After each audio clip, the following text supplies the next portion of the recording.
नमस्कार मंडळी, स्वागत आहे तुमचं पंकज क्लिप्समध्ये, ज्यात आपण मोठे पॉडकास्ट छोट्या छोट्या क्लिप्समध्ये टाकतो.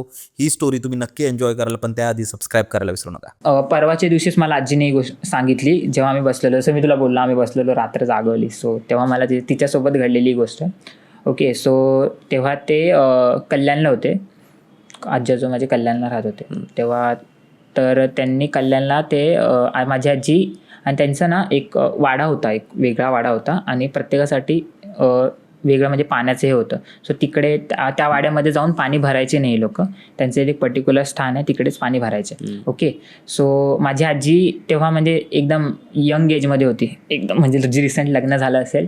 सो तेव्हा आपल्यापेक्षा थोडी जास्त असेल. तर तेव्हा तिचं लग्न झालेलं. सो तेव्हा ती ना रात्रीच्या मे बी 10-11 पाणी संपलेलं. सो ते बोरवेल असतात तिथे पाणी भरायला गेलेली रात्रीच्या वेळेस. सो रात्रीच्या वेळेस पाणी भरायला गेली तर तिला ना पाणी भरता भरता एक मुसलमानाचं होतं, त्याला काही बोलतात आठवत नाही, जीन का काहीतरी बोलतात मे बी त्याला. सो ते होतं. सो तिला रात्रीच्या वेळेस पाणी भरत होती ती, म्हणजे आजोबा माझे होते तिच्यासोबत, पाणी भरत होती आणि तिला असं पाणी भरल्यावर तिने असं बघितलं समोर. सो तिला ते दिसलं एकदम पांढऱ्या कपड्यामध्ये, पांढरे डोळे, पांढरे केस, एकदम तिला दिसलं. ती घाबरली. तिने पटापट घेतलं पाणी, अर्धच भरलं आणि आजोबांना बोलली चला आपण घरी जाऊया करत ती निघाली. घरी निघाले.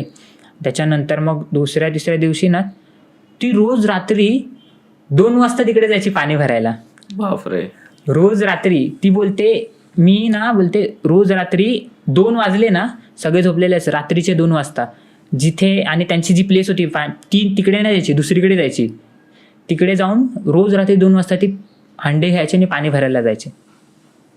आणि तापाच्या भरात तेवढी रोज रात्री त्याला तापायचं. ही कॉन्स्टंट आहे वाटतं का, असं काय झालं का ताप येतं माणसांना. सो ती तापाच्या भरात ती जायची तिकडे, रोज रात्री 2 वाजता जायची आणि पाणी भरून यायची. पाणी भरायची, यायची आणि बसायची. मग त्याच्यानंतर मग झोपायची वगैरे. सो थोडे दिवस झाले. दुसऱ्या दिवशी मग आजोबांनी, जसं मी तुला बोललो माझी आजोबांची बहीण, सो मग त्यांनी सांगितलं काही असं आहे. तर मग तिने वाटतं एकाचा कॉन्टॅक्ट वगैरे दिला त्यांना. तर मग ते तिकडे गेले, त्यांना सांगितलं काही असं करते. तर मग त्यांनी मग तिला सांगितलं का तुमच्या बायकोच्या मागे असं आहे, असं लागलं आहे, अशा गोष्टी ती आहेत, करते. तर मग त्यांनी ती बोलली का त्यांनी काहीतरी त्यांना लिंबू वगैरे काहीतरी दिला आणि मग त्यांना सांगितलं का तुम्ही हा ओवाळा तिच्या अंगावरून, आणि कुठेही कोणी मागे म्हणजे बागेनं बघता तो ओवाळायचा तिच्या अंगावरून पूर्ण, आणि तिला काहीतरी बुटी वगैरे काहीतरी दिलेलं, ओवाळायचा तिच्या अंगावरून आणि मग तो 3 रस्त्याला जाऊन टाकून द्यायचा. आणि मागे घरी येईपर्यंत कोणी काय विचारेल काही बोलायचं नाही, आपलं घरी यायचं, हातपाय धुवायचे आणि हे करायचं. माझे आजोबा ना जरा भित्रे होते. इज लाईक त्यांना ना या गोष्टींमध्ये लाईक खूप भीती वाटायची. तरी त्यांनी आपल्या बायकोसाठी ते गेले आपले, चला. सो तर मग गेले तिकडे वगैरे, त्यांनी केलं सगळं, घाबरत केलं बोलते माझी आजी. माझ्या आजीचे वडील त्यांच्यासोबत गेलेले, चल मी येतो, लय घाबरत त्यांनी केलं आणि मग घरी येऊन सगळ्या गोष्टी केल्या. मग त्याच्यानंतर थोडं नॉर्मल व्हायला लागलं. बट एक तिने पर्टिक्युलरली मेन्शन करून सांगितलं का त्या फेजमध्ये आजोबांना तिला छडीने मारलेलं.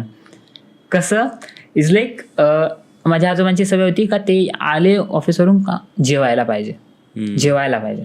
आणि ती रात्रीच्या वेळेस या फेजमध्ये असायची, खूप ताप असायचा तिला रात्रीच्या वेळेस. सो तिने मग एक दिवशी बोलते मी काय केलं की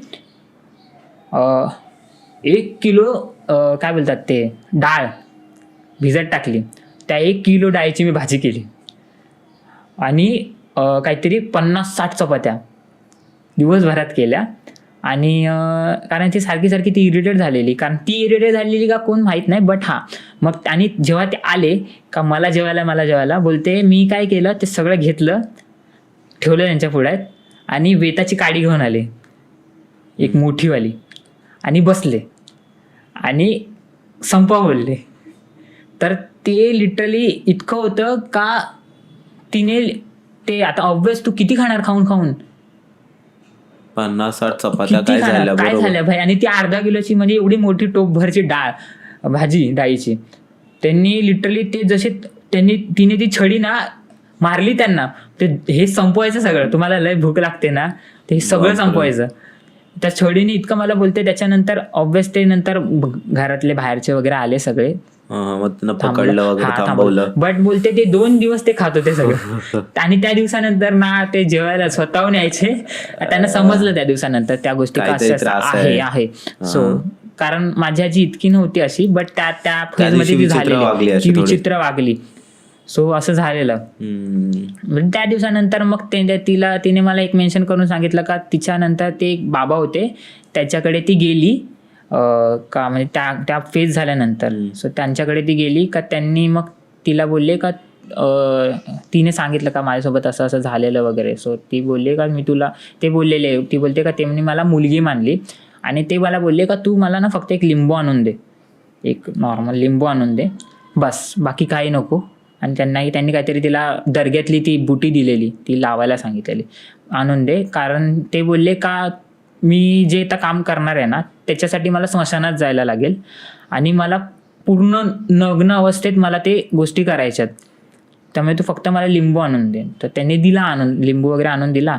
आणि दुसऱ्या दिवशी तिला बोलवलं, तर त्याने ते केलं. आणि दुसऱ्या दिवशी जेव्हा तिने तो लिंबू दिला तिच्या हातात का हा लिंबू आहे, तर तिने तो उघडून बघा, त्याच्यावर सगळ्या अशा टाचण्या टोचलेल्या, एकदम पूर्ण लिंबू तो टाचण्यांनी भरलेला, पूर्ण लिंबूंना टाचण्या टोचलेल्या. ओके, तर मग ते बोलले का हा लिंबू घे आणि तू तुझ्या नवऱ्याला सांग का 3 रस्ते वगैरे जिथे असतात ना तिथे जाऊन हा लिंबू ठेवायचा आणि पूर्ण पायाने त्याला कुस्करायचा, पूर्ण पायाने. त्याला एवढ्या टाचण्या होत्या, ते बोलते कुस्करायचा. ते बोलते, तर ती बोलली एवढ्या टाचण्याचं कसं बोलते, तू कर, काय नाही होणार. ओके, तर तुला मी जसं बोललं माझे आजोबा खूप भित्रे होते, म्हणजे त्यांना खूप भीती वाटायची गोष्टींच्या. तर मग तिने घरी जाऊन सांगितलं का हे बघ असं असं दिलंय, तर तुम्हाला असं सांगितलंय करायला. सो ते घाबरत होते, नाही कसं करणार वगैरे. तर मग त्यांना मग ऑब्वियस तिचे वडील, माझ्या आजीचे वडील गेले तिच्यासोबत, चल आपण जाऊ करू आपण. ते गेले तिच्यासोबत. सो ते लिंबू ठेवल्यावर एवढ्या टाचण्या बघून ऑब्विसली कोण तो त्यातल्या तो पूर्ण चिरडायचा आहे त्यातल्या त्यात. तर मग करायचं म्हणून ऑब्वियस प्रेम आंधळं असतं, तर ऑब्वियस माझ्या आजोबांचं पण खूप प्रेम होतं माझ्या आजीवर. तर मग त्यांनी मग ते डोळे झाकून तो चिरडला. पण चिरडल्यानंतर त्यांच्या पायातून तो एक टाचणी त्यांना टोचली असेल किंवा त्यांच्या पायातून थोडं तरी रक्त आलं असेल, काहीच नाही.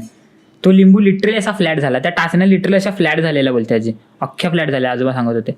बट एकही टाचणी त्याला टोचली नाही ॲट द एंडमध्ये. डेंजर आहे भाई हे सर्व. बोललो खूप डेंजर आहे, बोललो एवढं एकदम भीती वाटायला काय चाललंय, का नक्की काय होतंय ते. आणि त्या मोहलमध्ये ती जेव्हा ज्या पद्धतीने सांगायची का अक्षरशः काटायचं, असं झालं असेल, हे तुझ्यासोबत झालंय. ओके, पण आता त्यावेळी सारख्या गोष्टीच राहिल्या नाही. म्हणजे जे आपल्या आजी आजोबा सांगतात ऑब्व्हियसली त्यात थोडंफार त्यांचंही एक्झॅजरेशन असतंच आणि ते असायलाच हवं. म्हणजे त्याच्याशिवाय गोष्ट नाही वाटत. पण त्यावेळी असायचं नसं. मी ऐकलंय की माझे जे पणजोबा होते ते भूताबरोबर झोपायचे. ते त्यांचं असं होतं की ते शेतात झोपायचे, जिथे असं जसं शेतात एक आपण काय बोलतो वाडा बांधतो, तर तिथे ते झोपायचे आणि ते झाडाखाली वगैरे झोपायचे गरमीत वगैरे. तर त्यांना वरती भूत असायचं त्या झाडावर, मग त्याला बिडी वगैरे द्यायची. एकदा त्यांनी त्याला भूताला मारलेलं असं म्हणजे त्यावेळी सारख्या गोष्टी आता राहिल्या नाही. आणि त्यांना अशा ऐकून खऱ्या पण वाटतात, लहान असतो ना आपण, आता थोडं वाटतं खरोखर झालं असेल. आता पण ते लोक सांगतात ना त्या गोष्टी, त्या अक्षरशः डोळ्यासमोर येतात. कारण त्यांची तेवढी स्किल असते भाई, ते सांगायची पद्धत जी असते ना ती खूप, भले त्या घडल्या खऱ्या नाही खऱ्या आपण नव्हतो. ओके, बट त्या ज्या पद्धतीने सांगतात त्या असं वाटतं ओके हे घडलंय, खरंच घडलेलं असेल, फाटते अक्षरशः. आणि ह्या रात्रीच्या गोष्टी केल्या म्हणजे अक्षरशः तो फेजच वेगळा होता. बरोबर. त्यामुळे हा तर आपल्या आजी आजोबांच्या गोष्टी तर डेंजरच आहेत. पण तू मला असं बोललास की तुझ्याकडे एक टिटवाल्याची पण एक गोष्ट आहे, टिटवाल्याची पण, तर ते काय आहे? मंडळी, जर तुम्हाला ही स्टोरी आवडली असेल तर डिस्क्रिप्शन मध्ये आम्ही पूर्ण एपिसोडची लिंक टाकलेली आहे, तो चेकआउट करायला विसरू नका. त्यात अशाच प्रकारच्या भरपूर स्टोरीज अवेलेबल आहेत. आणि सबस्क्राईब करायला विसरू नका.